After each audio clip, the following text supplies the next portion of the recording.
through your paces as well, didn't he?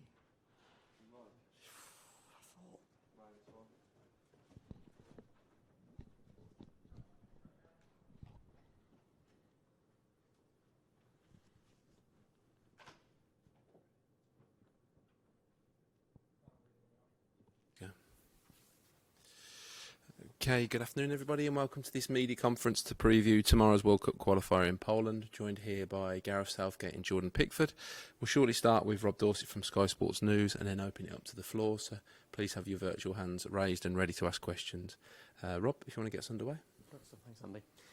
Gareth, with the issues still around coronavirus and with this international meeting coming so early in the season, I just wonder where you're sitting right now with 2 4-0 wins, 2 clean sheets. Struggling a bit.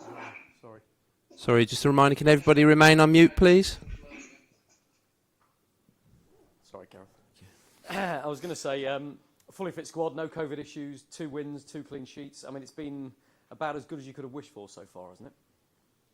Well, it's been a lot more straightforward than last September was, that's for certain. So, yeah, look, as a team, we have to recognise that we're in a good moment and team are playing well. A squad of players, any of whom are more than comfortable coming into the side and are playing well when they're coming into the team. But also those moments can be dangerous because if we get any sense of complacency, then we're going into a game where we'll be really challenged, and this is a big opportunity for us. We can really take a positive step towards the World Cup if we win in Warsaw. So it's high level of motivation, but also guarding against any feeling that we're better than we are. We're having a good run of results because we're working hard for each other. Because without the ball, we're very, very disciplined, and that sets the tone for our game. Do you think this game against Poland in Poland could be a defining one for you for this international meet? If you win it, at least 6 points clear at the top. If you lose it, it's still a lot of work to be done to qualify. Yeah, I mean, look, it's an opportunity, no more, no less. We know that to go away from home and win is not easy, not straightforward. Poland also have high motivation that to be able to top the group, they probably have to win the game. So it's a game for everybody to look forward to. You changed the entire starting 11 against Andorra. What are your thoughts on team selection for this one? Will you go back to your strongest available team? Well, you could argue over what is our strongest team, but the team that played in Hungary, obviously we were able to rest those guys after the game. But there is still huge competition for places in this group, and it's not so straightforward just to say we won that game and this team will go again and give the same level of performance. The challenge of the game in Poland will be different. The rhythm of the game can be different. The problems you get on the night can be different. So we can't just drift into the match. We've got to make sure that our levels of concentration are really high. Poland ran you close at Wembley in March. You took that late winner from Harry Maguire, and they didn't have a certain Robert Lewandowski in that game. He's back now. How much tougher are they with him in the side? Well, any team is going to miss a player of that calibre, and we know that he is one of the best finishers in European football. So we've got to prepare for what he brings to the team, but also we know that they have other strong players, and they gave us a really good game at Wembley that night, pushed us right to the end. So yes, we prepare some specifics around Lewandowski, but the whole team we've got to be ready for. No suggestion at all that what you might face in Warsaw will be any way similar to the difficulties with the crowd in Budapest. No, it is there likely isn't. to be a hostile crowd, isn't it? It's going to be a partisan crowd. So I just wonder what you say to the players in regards to that. Will you say anything to them about maybe not trying to whip up the crowd, being careful with their goal celebrations, anything like that? No, we've got to approach the game as we did the other night. We know that keeping possession of the ball can be a big factor in managing those situations, but the flow of the game will be different. We're playing a level of an opponent, I think, that is in a better moment. They've won their last 2 games, and they have some good footballers in the team who will keep the ball a little bit better than Hungary were able to on the night against us. So the detail of how we press and how we defend has got to be spot on. Jordan, if I could ask something to you, mate. You stand with your back to the home support when you go away from home all the time, and I know you've got experience of that, but I just wonder how intimidating it can be, especially with the Hungarian ultras in Budapest. How difficult is it, especially when you're not looking at the fans? Yeah, you've got to be focused. As a goalkeeper, you can hear it a lot more clear, and but like the manager said, it's about us playing our football and silencing them to be playing our football at the best. So yeah, but it is difficult, but it's something I learn and something I concentrate, not to get focused on. Give us an idea of, as a goalkeeper, how you prepare to face one of the best strikers in world football. Just work hard all week, do all my stuff with Marge and the other keepers, and just be 100% on the training pitch and lead into the game come match day. Have you looked specifically at the threat of Robin Lewandowski though, in building up to this one? Yeah, we know they're a top side, and he's a top striker, so we'll focus on certain areas of the in the goal, and ready for anything really. Gareth, last one to you, if that's okay from me. FIFA have said that they want to have a World Cup every 2 years. It won't surprise you that UEFA don't think much to that idea. What's your view, please? Well, I spoke about this at the weekend, really. I can see that the game always needs to evolve and be forward-thinking. But also there are some traditions that are very special and maybe are worth protecting. But I think the biggest thing is that it's a welcome decision to discuss the overall calendar, and that includes the demands on the players in particular. But also we don't need to put more into the calendar. If something's going in, something else has got to come out. So that requires all the governing bodies to get together and make sure that calendar gets sorted out, and there's going to be moments where they're going to have to do that because the Winter World Cup affects a lot of that calendar.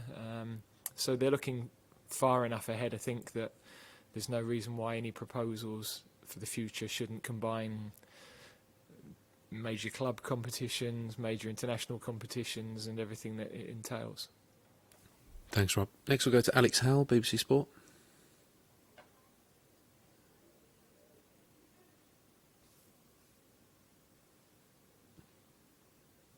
You able to mute yourself, Alex?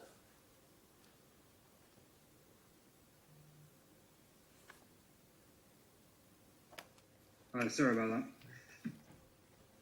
Far away. Just wanted to ask a question to Gareth about Raheem Sterling. He's so crucial during the Euros and played well the other night in Hungary. Just how important is he when you go into these big games and like the one you're going into against Poland?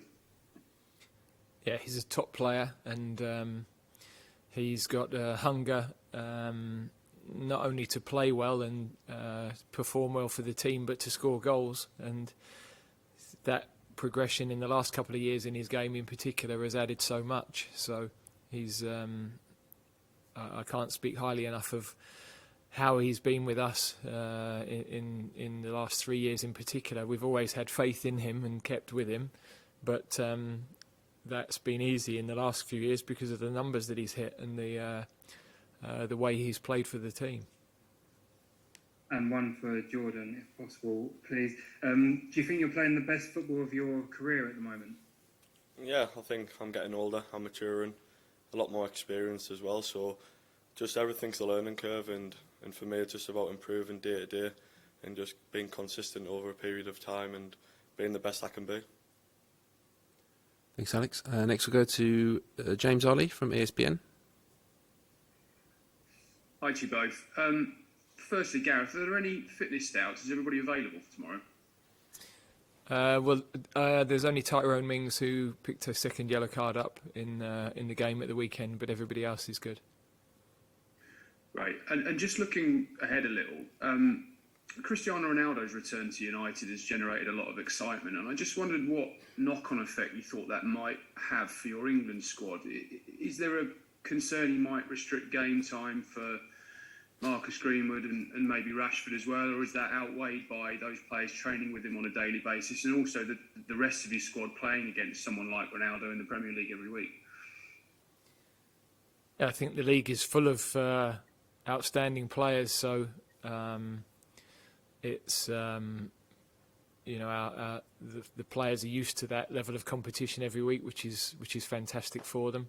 We just have to see what happens at Manchester United. That's for Ollie to decide, and manage his squad. And we always have to, at every club, pick up from those club selections and how that affects fitness and form and everything else. So it's not an unusual situation for us, and we'll just have to see how that all plays out, really.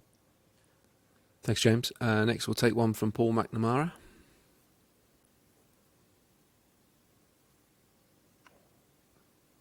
Gareth, hi. Hi, Paul. Jordan spoke there about how he's matured over the recent period. You've known him for a long time now. How has his role evolved in the squad in the past 4 years since you first called him into the senior England team? And he's still only 27, so how do you envisage it evolving again in the years to come? Yeah, I think that we've always had belief in his abilities as a goalkeeper. I think that's been questioned externally but never internally, and his performances have always warranted that faith. There's the goalkeeping ability of keeping the ball out of the net, and then there's his ability with his feet, which is so important in the modern game, and he's got a fantastic range of passing, and the way that we want to play, that is very, very important. So I think there's always room in everybody's games to continue learning, and I think his the way in the last 6 months, especially his calmness in the matches, has been a real standout and a progression.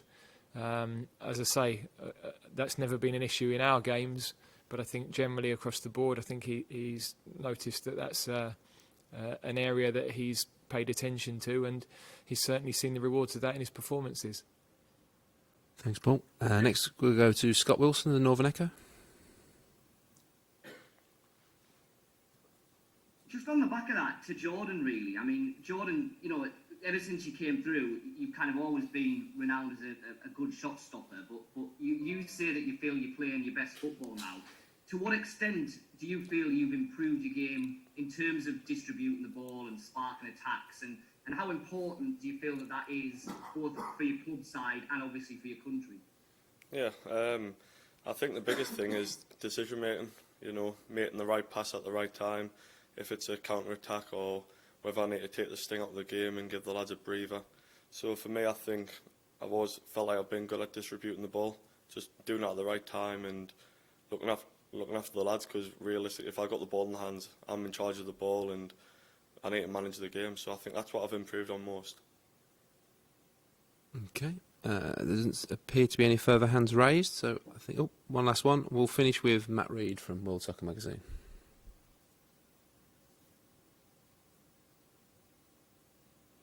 Hello. So this is kind of this relates a little bit to a couple of things that you said following the match, Gareth. We've spoken repeatedly about character, personality, and maturity in the players that you select in the past, and seeing the team as being first rather than the achievements of the individual. Now, Jack Grealish and Declan Rice had a response to the baiting that had taken place from the Hungary fans the other day.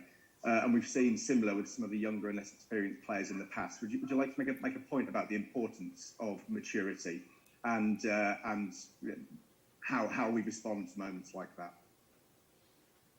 I think we spoke about that after the game the other day, in terms of there's always in particular away from home,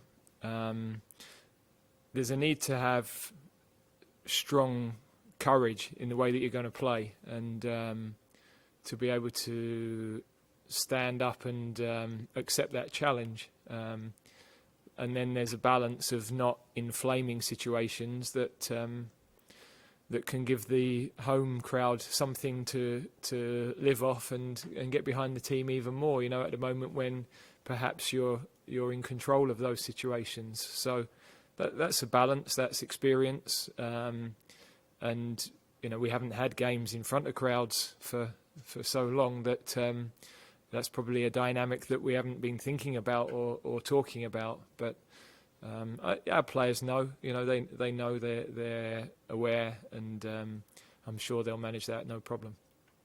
Okay, we'll end it there. Thanks for joining us this afternoon. Thank you. If you stay here for